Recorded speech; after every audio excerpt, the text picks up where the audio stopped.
Al-Fatihah hadrati Sayyidina wa Habibina Rasulillah Muhammad ibn Abdullah sallallahu alaihi wasallam wa ala alihi wa ashabihi wa azwajihi wa dhurriyyatihi wa ali baitihi wa ikhwanihi minal anbiya'i wal mursalin wal khulafa'ir rasyidin wa sahabati wat tabi'in wa immatil arba'il mujahidin wa muqallidihim wal awliya syuhada sholihin was sufiyatil muhaqqiqin wal ulama'il amilin wa masyayikhina fid din wa ila arwahi abaina wa ummahatina wa amwati hadil qanam muslimin wal muslimat ala niyati Allah yunawwiru qulubana wa yashrah sudurana wa yusabbitu aqdamana wa yaghfiru lana dhunubana wa yamhu an khatayana wa yasturu ibana wa yaqdi hajatina wa yarfa'u darajatina wa yuballighuna maqasidana wa yashfi mardana wa yarhamu mautana wa yaruddu ghaibana wa yaqdi duyunana wa yufarrij humumana fukum surana wa yahdina subul salam wa yuwaffiquna lima yuhibbu wa yarda wa yarzuquna rizqan halalan thayyiban wasi'an mubarakan fi wa yaj'aluna wa dhurriyyatana min ladina ya'lamun wa ya'malun ma'ani kitab wa sunnah wa yakhtimu lana wa lakum bil husna wa ila hadratin nabi Muhammadin sallallahu alaihi wasallam wal Fatihah. Bismillahirrahmanirrahim. Alhamdulillahirabbil alamin arrahmanir rahim maliki yaumiddin iyyaka na'budu wa iyyaka nasta'in ihdinas siratal mustaqim siratal ladzina an'amta 'alaihim ghairil maghdubi 'alaihim waladdallin amin. Bismillahirrahmanirrahim. Alhamdulillahirabbil alamin wassalatu wassalamu ala asyrafil mursalin sayyidina wa maulana Muhammadin wa ala alihi wa sahbihi ajma'in amma ba'd. Fa inna ashabal hadis kitabullah ta'ala wa khairal hadi hadi Muhammadin sallallahu alaihi wasallam wa syarrul umur muhdatsatuha wa kullu muhdatsatin bid'ah wa kullu bid'atin dhalalah wa kullu dhalalatin finnar. Para jamaah, dalam kajian akidah halal minggu yang lalu sudah saya sampaikan bahwa harta itu ada tiga. Satu, mayashabuka fil akhirah wa tabqa ma'aka samratu ba'dal maut, yaitu yang menemani kita di akhirat dan buahnya kekal, ya, kekal pada diri kita sampai sesudah mati. Jadi terus akan menemani kita. Dan itu dua, wa huwa syai'ani al-ilmu wal amal. Yang demikian itu ada dua, pertama adalah ilmu, yang keduanya amal. Ilmu di sini yang dimaksud adalah al-ilmu billah. A'ni bil ilmi al-ilmu billah. Jadi yang dimaksud dengan ilmu di sini adalah ilmu mengenal Allah Subhanahu wa taala. Kata Nabi sallallahu alaihi wasallam itu dakwah di Mekah 11 tahun, Pak. 11 tahun di Mekah ini yang diajarkan oleh Nabi cuma akidah. Belum ada sholat, belum ada puasa, zakat. Jadi mengenalkan terus. Supaya apa? Ya, supaya nanti orang menyembah Allah itu benar-benar Allah yang disembah, bukan Allah yang diciptakan oleh pikirannya sendiri. Ya, sebab tidak sedikit di antara kita itu yang menyembah Allah, menyembah Tuhan yang diciptakan oleh akal kita sendiri, menurut kita. Ini menurut kita. Ya, akhirnya ramai deh ribut. Ini begini bertengkar. Oh, enggak begitu. Oh, enggak begini, gitu ya. Nah, itulah kenalkan. Saya jadi ingat ceramahnya si itu apa Ustadz yang dari Cina, yang Cina itu Felix Xiao apa namanya? Iya, dia itu bilang begini, bahwa orang Cina itu ketika membuat patung Buddha itu gemuk-gemuk, tapi kalau orang Taiwan bikin patung Buddha kurus. Ketika ditanya orang Cina, kenapa Anda bikin patung Buddha itu gemuk? Karena Buddha itu adalah sumber kebahagiaan. Menurut mereka yang namanya bahagia, orang bahagia kalau duitnya banyak. Omong kosong bisa bahagia kalau orangnya nggak punya duit, orang miskin nggak ada. Menurut mereka begitu. Makanya kebahagiaan itu bagi mereka diukur dengan materi. Duit banyak bahagia, nggak banyak, ya. Diikutin lagi kata Ustaz Yusuf Mansur, orang kalau miskin nggak bisa khusyuk sholatnya. Ada lagi. Nah ini jemaah Allah. Namanya orang kalau kaya, duitnya banyak, bisa makan enak makan. Orang kalau makan enak makan. Sebab bisa makan enak itu belum tentu enak makan. Yang penting kan enak makan Pak ya sebenarnya. Kalau enak makan sama tempe jadi, sama teri nikmat gitu kan. Nah, bisa enak makan enak. Orang kalau udah begini badannya bisa gemuk. Makanya digambarkan tuh Buddha tuh gemuk. Sebaliknya ketika orang Taiwan ditanya, kenapa bikin patung Buddha itu kurus? Ya, kata dia karena Buddha itu adalah orang yang tukang tirakat, tukang semedi, tukang apalagi ya puasa. Orang kalau rajin puasa, rajin semedi, ya tirakat, badannya kurus. Nah, jadi kalau begitu nih besar, gemuk dan kurusnya Buddha itu sebenarnya bukan mereka kenal Buddha Pak, tapi itu persepsi mereka. Ya, pandangan mereka Buddha itu begini gitu. Nah ini jangan sampai orang Islam itu begitu Pak. Allah itu begini gitu. Ya, jadi kita yang ngatur, Nah, jadi mengenal Allah dengan sebaik-baiknya. Makanya begitu ada perintah sholat lewat peristiwa Isra Mi'raj pada tahun ke-11 kenabian, yang mereka sujudi adalah ya Allah Subhanahu wa ta'ala, walaupun kiblatnya ke batu. Ya, makanya kita kan bukan sujud ke batu ya mari Allah. Ya, sujudnya la tasjudu illa lillah. Jangan kamu sujud kecuali kepada Allah. Itu cuma kiblat. Nah, al-ilmu billah wa sifatihi wa af'ali, sifat-sifatnya juga kita kenali, demikian juga afalnya. Ya, perbuatan-perbuatan Allah itu juga kita kenali. Kemarin ini ada yang datang ke saya nangis-nangis ya. Nangis, dia pingin mengakhiri hidup ya, karena dia minjem duit, utangnya banyak, udah minjem duit ke online Pak ya. Nah ini banyak yang terjebak begini, dikira namanya orang baik banget apa itu ya, nolongin gitu. Bunganya nggak karuan katanya gitu ya, bunganya gede. Iya, pingin mengakhiri hidup. Lalu saya katakan begini, kalau kamu udah mengakhiri hidup, lalu masalah kamu selesai, ya, anakmu 2 masih kecil-kecil, istrimu apa nanti nggak diuber-uber tuh sama, nah ini kan pikiran piciknya mahrim Allah, ya. Kita ini oleh Allah ditaruh di rahim seorang ibu yang punya cinta, makanya dirawat. Kan nggak sedikit bayi baru usia 2 bulan mati. Kenapa?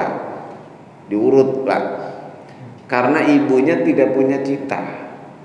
Nah kita ini alhamdulillah ibu kita penuh kasih, dirawat, dijaga kita ini. Nah itu karena Allah sebenarnya kan membela kita, sayang kepada kita. Terus sampai lahir kemudian kita ini dijaga oleh Allah sampai seusia sekarang. Apa itu bukan kasih sayang dari Allah Subhanahu wa ta'ala? Lalu kemudian kita kok putus asa. Ini kan bodoh sekali. Ya. Ibnu Athaillah Sakandari mengatakan kalau bumi ini terbuat dari batu dan gunung terbuat dari besi, saya nggak takut kelaparan. Karena Tuhan saya itu maha kuasa, maha pengasih, maha penyayang. Ini keyakinan menumbuhkan ini di dalam hati ini. Ini yang penting yakin sekali Allah itu maha pengasih, penyayang, dan Allah itu maha kuasa, bisa membuat apa saja ya. Jadi jangan ada sedikit pun keraguan. Nah, lalu wa malaikatihi wa kutubi wa rusulihi, dan juga mengenal malaikat, mengenal kitab-kitabnya juga dengan rasul-rasulnya. Lalu yang keduanya adalah wal ilmu bis syariah. Ya.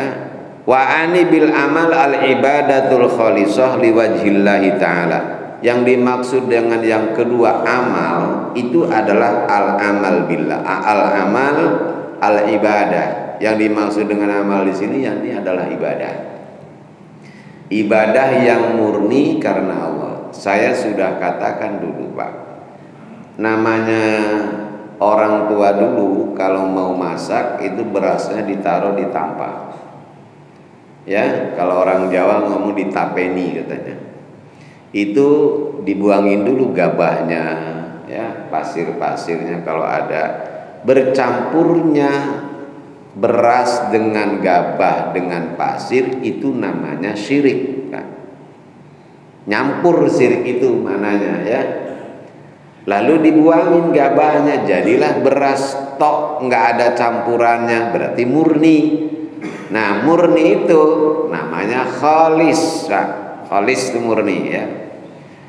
Kemudian yang membuat jadi murni si ibu ini, yaitu buangin pasir. Orang yang membuangin gabah dan pasir ini namanya mukhlis, orang yang memurnikan. Wa ma umiru illa liya'budullaha mukhlisina, memurnikan. Artinya dalam gitu lillahi ta'ala. Di waktu kita sholat tadi, sholat subuh atau apa, apakah ada keinginan kita niatnya untuk sholat ini untuk yang lain-lainnya? Kan nggak ada, Pak. Cuma ya udah lillahi ta'ala gitu saja. Nah, ini yang namanya khalisah, si maghribnya ini murni untuk Allah Subhanahu wa ta'ala. Tapi sekarang kalau umpamanya Bapak karena merasa rezekinya ini seret, lalu pingin supaya mudah, dianjurkan kamu sholat duha nanti nih ya, bacanya ini. Ketika sholat duha itu niat dalam hatinya adalah supaya dimudahkan rizki. Jadi ada dua, niatnya karena Allah, yang keduanya supaya dimudahkan rizkinya. Lah ini namanya niatnya sudah dua, Pak. Yang begini namanya syirik yang semacam ini. Jadi kalau Bapak mau sholat duha, sholat aja sholat duha, jangan niat dimudahkan rezeki. Wong niatnya juga lillahi ta'ala gitu ya. Selesai sholat berdoa, ya Allah, jika rezeki saya masih di perut bumi keluarkan, jika di langit turunkan, jika masih jauh dekatkan, jika masih susah mudahkan, jika haram sucikan. Nah, enggak ada kaitannya di dalam sholat itu dengan niat apa, niat karena Allah saja. Tapi kalau terbersit begitu, Pak, bagaimana? Ya nggak apa-apa, nggak merusak akidah ya baru. Sebab mintanya juga kepada Allah. Lain kalau mintanya kepada yang lain, nggak rusak akidah kita, Pak. Ya. Puasa, niatnya saja coba perhatikan. Nawaitu soma godi an adai fardhi sahri Ramadana ya, dan seterusnya lillahi ta'ala, fardhon lillahi ta'ala. Ramadan itu kan puasanya begitu luar biasa. Tapi ketika puasa Senin Kamis, kenapa kamu puasa Senin Kamis? Ini badan rasanya enggak enak, keberatan. Jadi saya niatnya puasa Senin Kamis sekaligus niat menurunkan berat badan. Ah, niatnya dua, Pak. Niatnya dua. Yang begitu itu juga sebenarnya termasuk dalam kategori syirik, cuma tidak membahayakan kepada ibadah, enggak, karena mintanya juga kepada Allah gitu ya. Nah, jadi yang gua agak suasana Kamis udah puasa saja, Siapa yang beramal karena beramal dunia, yang dia peroleh dunianya saja. Orang kalau niatnya menurunkan badan, maka akan dia peroleh turunnya badan. Tapi kalau orang niatnya puasa Senin Kemisnya, ya, maka pahalanya karena Allah ada, badannya juga akan turun. Maka dua-duanya akan diperoleh. Beramallah karena Allah, maka akhiratnya diperoleh, dunianya juga diperoleh. Cuma yang begini itu kan nggak gampang ya Maribuah. Tadi saya katakan proses, Pak. Ada proses. Ya, ada proses. Orang pingin nggak pelit, ada proses. Yaitu dipaksa terus. Nanti lama-lama dengan sendirinya akan terbiasa. Saya sudah ceritakan bagaimana seorang santri. Ya, santri itu demen sama anak kiainya, Pak. Bagaimana caranya supaya bisa melihat anak kiainya tiap hari? Akhirnya si santri ini jualan air. Nah, jadi kiainya membeli air itu. Jadi dia bebas bisa masuk sambil bawa air itu masuk ke rumah kiainya. Di dalamnya larak-lirik lah pengen ngelihat anak kiainya. Anak kiai kan di rumah mulu, Pak. Nggak kelayaban ya. Nah, rupanya si kiainya ini paham, lama-lama ngerti kalau si santri ini demen sama anaknya. Ditanya, "Nah," katanya, "sini, kamu suka sama anak saya?" "Oh enggak Kiai, enggak." Ya, yang enggak katanya, "Kalau kamu demen sama anak saya, kamu laki-laki, anak saya perempuan, ya wajar. Kecuali kamu demen sama saya, nah itu enggak wajar." Kata kiainya, "Kamu laki-laki demen sama anak saya perempuan wajar, dan itu enggak apa-apa," katanya kamu ya. Jangan merasa bersalah, enggak pantas nikah demenin anak kiai. Namanya orang demen itu kan nggak bisa diatur, Pak. Harus demennya sama sesama orang miskin gitu kan? Tidak bisa. Anak RT demen sama anak gubernur, apa nggak boleh, Pak? Dilarang? Ya nggak apa-apa ya. Nah, kalau memang benar kamu suka sama anak saya kawinkan kamu, asal kamu bisa memenuhi syaratnya. Apa syaratnya Kiai?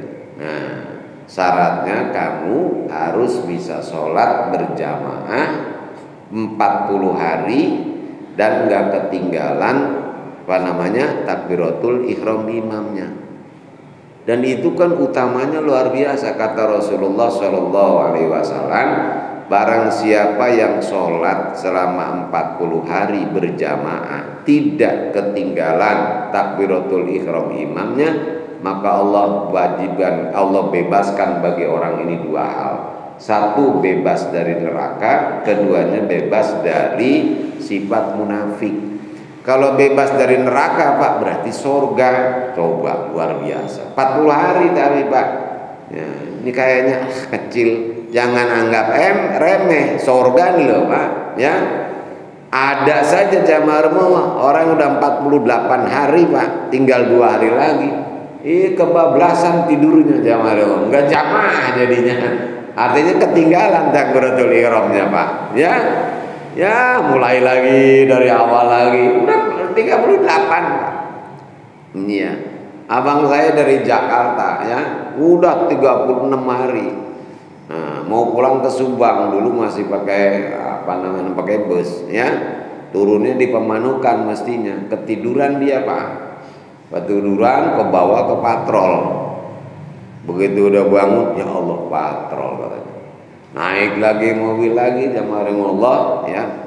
Mau udah dekat dengan Pamanukan, tidur lagi, Pak. 12 sampai Ciasem, lewat lagi. Kata dia, daripada ini udah bablas aja ke Jakarta. Akhirnya nggak sholat zuhur, Pak, nggak berjamaah sholat zuhurnya. Udah 36 hari, Pak.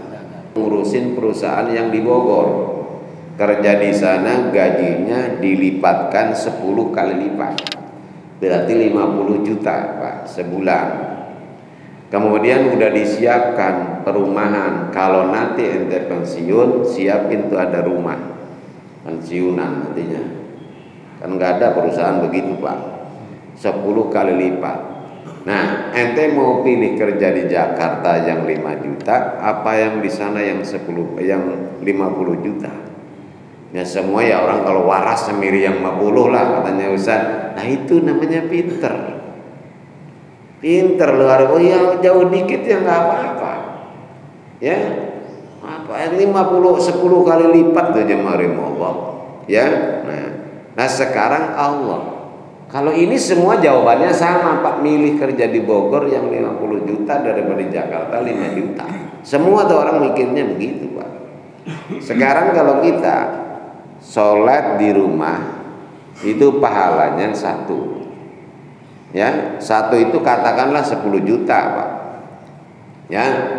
Lalu kemudian kalau sholatnya di Masjid Al-Hidayah dilipatkan oleh Allah jadi 270 juta, 27 kali lipat.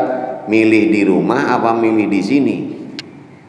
Kalau orang itu milihnya, saya sih pingin yang 1 aja, yang 10 juta aja di rumah. Orang mesti akan mikir mengatakan, wah ini bodoh nih orang. Masa milih 5 juta daripada yang 50 juta? Kan begitu Pak. Tapi kalau giliran sholat enggak. Milih yang di rumah. Udah jangan banyak-banyak lah, sama aja sholat ini. Itu begitu ya. Jadi kalau gunakan akal sehat kita, mesti dia akan berjamaah daripada tidak. Lah ini 40 hari loh jemaah, luar biasa ya. Jadi hilang semuanya tuh. Ada kenikmatan sendiri karena udah kebiasaan. Nah itu makanya proses. Yang tadinya niat nggak benar terus berubah ya, dengan sebab membiasakan diri. Ada kenikmatan tersendiri yang Allah berikan kepadanya ya. Orang yang sudah biasa bangun jam 3 Pak ya, malamnya nonton final, tidurnya jam 1, jam 3 mesti bangun. Coba saja ya. Orang yang sudah biasa bangun jam 3, jam 4 mesti setiap jam 3, jam 4 bangun. Enggak pakai alarm lagi. Lah orang enggak biasa bangun, alarm bunyinya udah teriak-teriak ya tetap aja enggak bangun. Enggak ada gunanya udah alarm itu jemaah Allah. Kebiasaan masalahnya. Ya. Tapi orang yang enggak biasa bangun pagi biar tidurnya mulai jam 9 tetap aja enggak bangun Pak jam 3. Itu karena kebiasaan. Bapak biasa jam 11 tidur ya. Ini tumben rasanya habis sholat subuh ngantuk banget, tidur habis sholat subuh, bangun-bangun jam 8 atau jam 9, jam 11 mesti ngantuk lagi. Itu karena kebiasaan. Tapi orang yang nggak biasa tidur jam 11 ditidur-tidurin ya susah jemaah. Ini karena kebiasaan. Bapak yang sudah biasa sholat berjamaah, rasanya kalau nggak berjamaah ada sesuatu yang hilang. Ya, menyesal sebagainya. Tapi kalau orang yang biasa sholat berjamaah, yang nggak biasa sholat berjamaah, begitu masuk komatnya lama banget katanya komatnya. Lain ya Allah, ini karena kebiasaan. Begitulah si santri ini. Ya, lama-lama akhirnya ada nikmat tersendiri. Jamaah Allah selesai 40 hari kata Pak Kiainya. Nah, kau sudah lulus katanya. Ya bisa berjamaah 40 hari berturut-turut, maka sekarang yuk pulang. Ada apa Kiai? Ya saya kawinkan kamu dengan putri saya. Enggak bisa katanya Kiai. Masa sholat berjamaah 40 hari Allah aja mau ngasihnya surga dan bebas dari munafik, lah ini mau ditukar dengan seorang wanita. Enggak bisa katanya, enggak mau saya. Jadi dia malah yang enggak mau jadinya Pak. Kiainya yang minta. Kiainya yang minta. Kenapa? Bagaimana nggak minta, dia nggak pingin punya menantu bebas dari neraka. Itu kan luar biasa kebanggaan. Bilal bin Rabah tuh orangnya hitam-hitam Pak. Namanya orang Habasyah, orang Ethiopia. Mendatangi sahabat Abdurrahman bin Auf, itu sahabat yang kaya raya Pak. Apa saja yang dipegang oleh Abdurrahman itu jadi duit. Dagang apa aja jadi duit aja semua Pak. Karena doanya Rasulullah, minta kepada Rasulullah supaya dijadikan orang kaya, didoain oleh Rasulullah Pak. Apa saja jadi duit. Makanya luar biasa orang kaya didatangi oleh Rasulullah bersama Bilal. Kata Rasulullah, Abdurrahman, kawinkan adikmu dengan penghuni surga ini. Coba ya marullah, dikawinkan oleh Abdurrahman. Kenapa? Bilal nggak punya apa-apa, tapi dia adalah penghuni surga yang akan membawa nanti adiknya berarti juga ke surga. Nah, makanya seneng banget itu si kiai ini kepada menantunya, padahal santrinya nggak punya apa-apa. Nah, inilah luar biasanya ya. Gitu yang dimaksud dengan amal jadi berproses. Keikhlasan itu nggak langsung ya. Makanya ada orang mengatakan percuma sholat juga kalau nggak khusyuk, percuma sedekah kalau nggak ikhlas. Nggak ada yang percuma, jamaah ya. Walaupun sekarang kita nggak ikhlas, biarin terus, lama-lama akan berubah karena kebiasaan ya. Dulu yang namanya obat pahit itu nggak enak banget ya marullah, minum ya. Ini saking pinginnya waras dari penyakit diabetes atau dikasih obat yang pahit tiap hari minum, lama-lama terbiasa Pak, rasa pahit itu hilang. Ya biasa aja, nggak ada karena kebiasaan. Nah ini juga begitu. Makanya kata Nabi, ibadah yang paling baik itu yang rutin walaupun sedikit. 2 rakaat setiap mau tidur itu lebih baik Pak ya. Setiap malam 2 rakaat lebih baik daripada 10 rakaat ya, tapi seminggu sekali atau 100 rakaat ya. Jadi yang rutin aja. Nih kalau lagi rajin udah kiai juga putus baca Quran, kalau belum 2 juz belum selesai, tapi kumatnya 3 bulan nggak baca Quran ya. Iya, lebih baik 5 ayat begitu aja, sedikit-sedikit tapi rutin ya Allah ya. Nah ini bapak aja sekarang yang udah tua ya, olahraga biar sehat ya. Sekali lari itu 10 kilo nggak bisa balik bapak, insya Allah ya. Iya, saya kan ngerasa udah begini jamaah di jalan ke arah timur kurang lebih 150, kemudian ke sana ya PP kurang lebih 500-an atau 600 ya pagi seperti itu jamaah. Coba kalau saya lari langsung 5 kilo nggak balik lagi, paling balik digotong Pak ya. Nah ini karena apa? Jadi yang baik itu sedikit tapi rutin. Kiai saya punya sahabat Pak di Comal. Dia cerita habis sakit saya 40 hari katanya, Kak. Kenapa? Pesantren udah jadi, saya ini lari dari dasar sampai lantai 3 terus, badan pokoknya keringat bercucuran sampai jam 11 siang. Malamnya saya masih bisa ngajar, pagi nggak bisa bangun, dia bilang. Kata saya itu penyakit lupus. Ya, ini ada penyakit Pak yang kita nggak perhatikan. Penyakit lupus, lupa usia. Kalau kita ini sudah tua, udah nggak kayak lagi muda lagi jamaah ya. Yang keduanya jamaah, harta yang dipergunakan untuk taladud bil ma'asi ya, nikmat-nikmatan dengan maksiat. Kemudian wattana'um bil mubahat azaidah, buat poya-poya. Ya jelaslah dia tidak akan menjadi teman yang baik buat kita di sana. Nah, yang ketiganya al-mutawassit bainahuma, pertengahan di antara keduanya. Kadang-kadang ya dipakai, nah kita lah ini kadang-kadang ya untuk kebaikan, kadang-kadang ya harta itu bisa menjadi teman, kadang-kadang menjadi bahaya buat kita ya.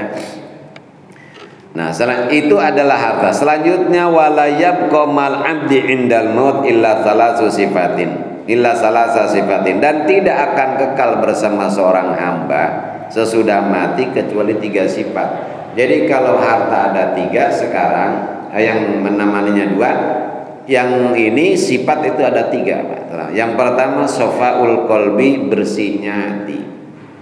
Bersihnya hati. Saya pernah waktu membimbing manasik, ada yang bertanya begini, Pak Ustadz, bagaimana caranya supaya bisa masuk ke dalam Hijri Ismail?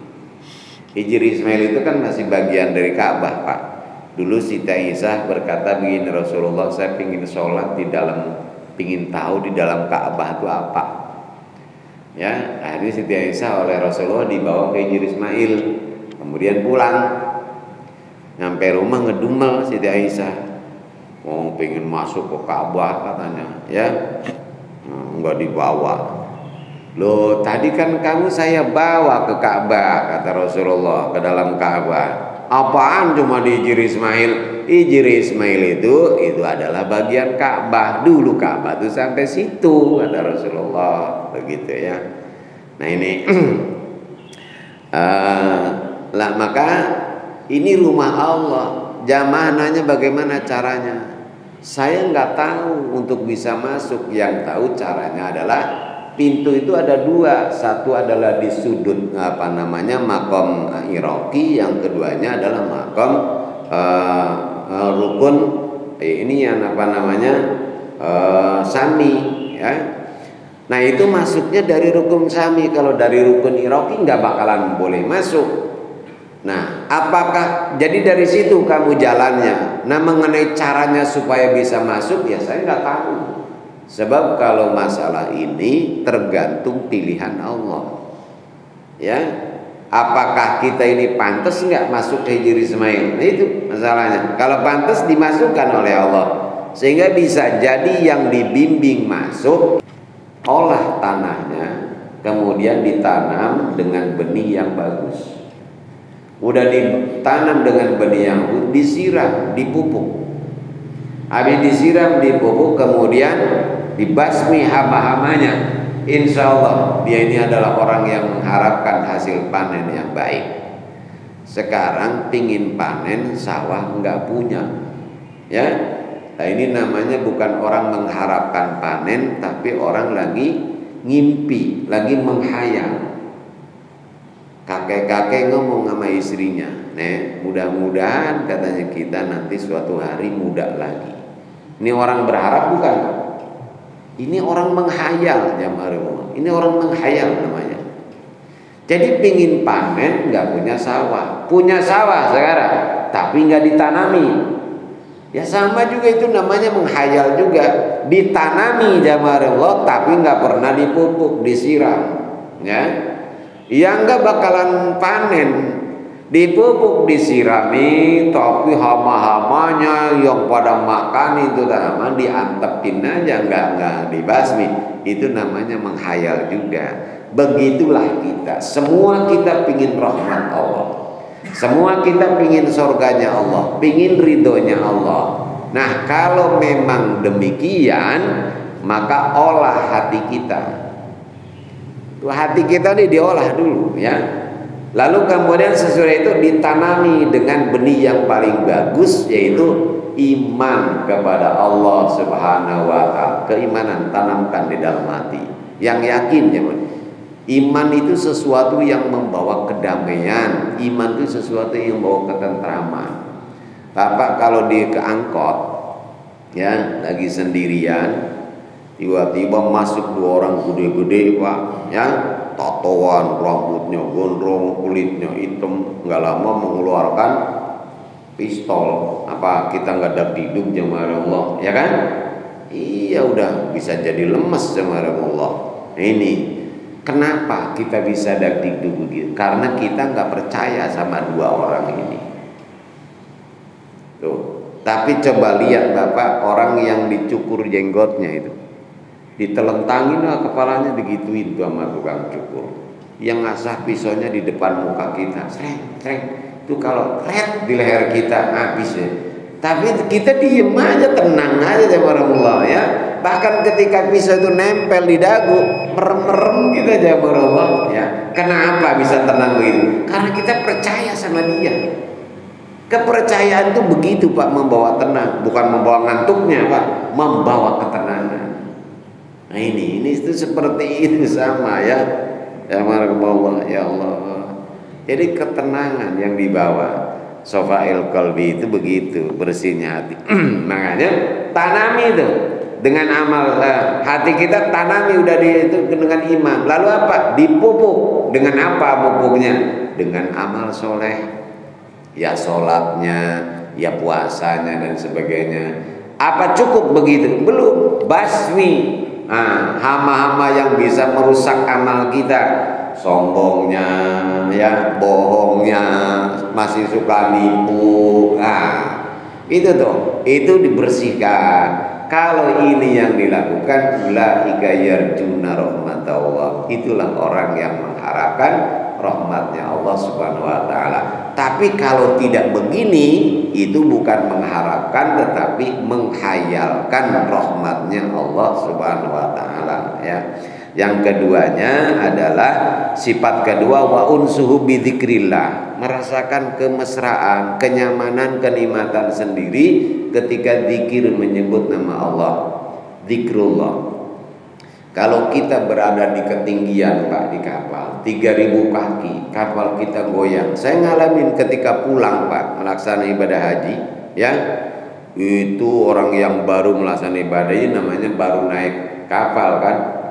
Wah, agak begini dikit, Pak. Allahu Akbar, la ilaha illallah. Wah, ramai di kapal itu, ya. Maka benar sekali. Orang kalau lagi panik, lagi ketakutan, mesti yang terucap dari mulut adalah zikrullah. Ya, kenapa? Karena zikir itu bisa menenangkan hati kita, setidaknya mengurangi kegelisahan, ketakutan. Setidaknya begitu. Lagi waktu senjata di Cilandak itu kebakar, meledak. Banyak orang yang bingung mau keluar rumah takut peluru nyasar, ya. Mau diem aja di rumah takut peluru masuk ke rumah. Tapi pikir-pikir dia daripada di luar mendingan di rumah. Kalau di rumah masih terhalang tak tembok atau kaca dulu. Lalu walaupun mati, bagaimana supaya baik? Itu dikumpulkan anak istrinya di tengah rumah, ambil itu Yasin yang di atas lemari, udah bertahun-tahun nggak pernah turun itu Yasin, Pak.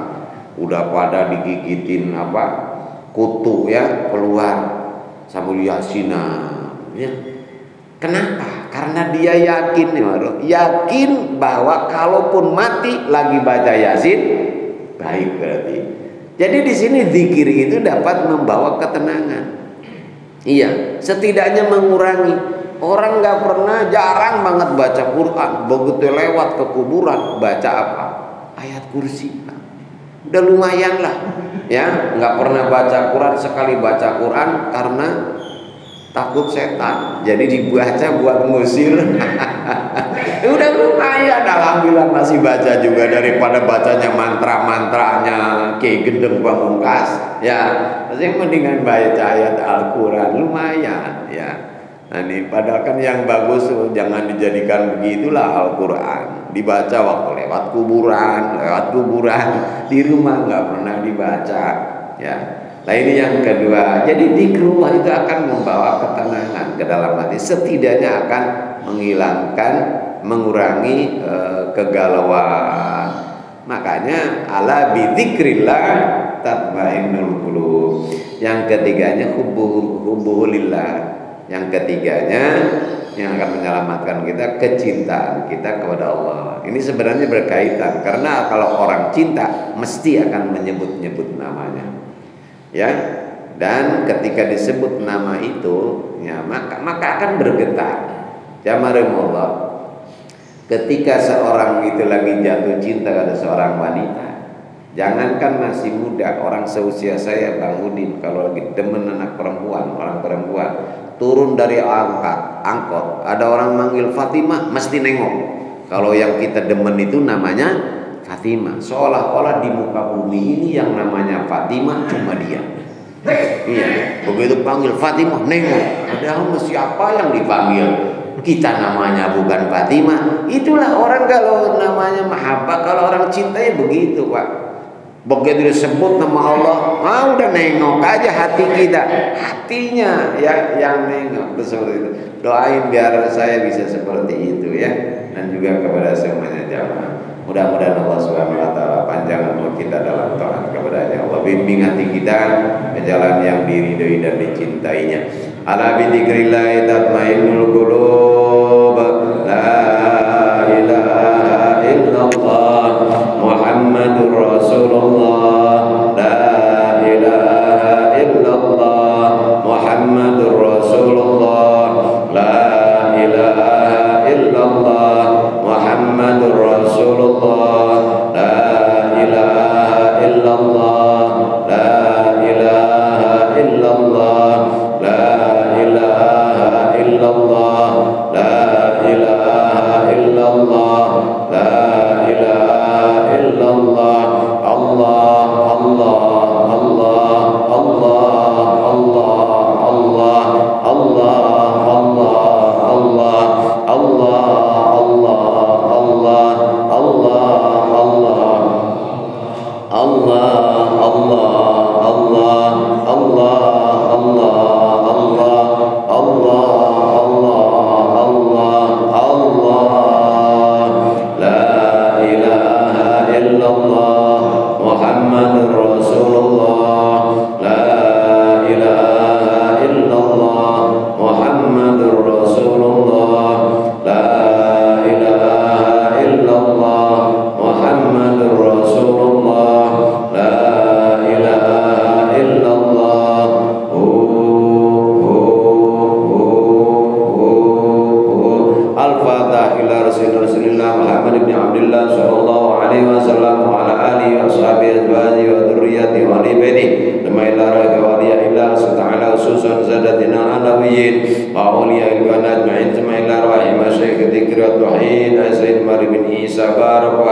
Amin ya Rabbana utarafna bi annana tarafna wa annana asrafna ala ladha asrafna fatub alayna tauba taghsilu kulla khawba wasdur lana al-awrati wa aminir rawati waghfir li walidina rabbi wa mauludina wal ali wal ikhwani wa sairil khilali wa kulli dhi mahabba aw jiratin aw suhbah wal muslimin ajma amin rabbi asma fadlan wa judan manna tabik tisabin minna Tafar Rasulina Dhabi alaihi adal habbi wa alihi wa sahbi adadata sisuhbi walhamdulillahi fil badai wa tanai subhanallahi rabbil izzati amma yasifun salamun mursalin alhamdulillah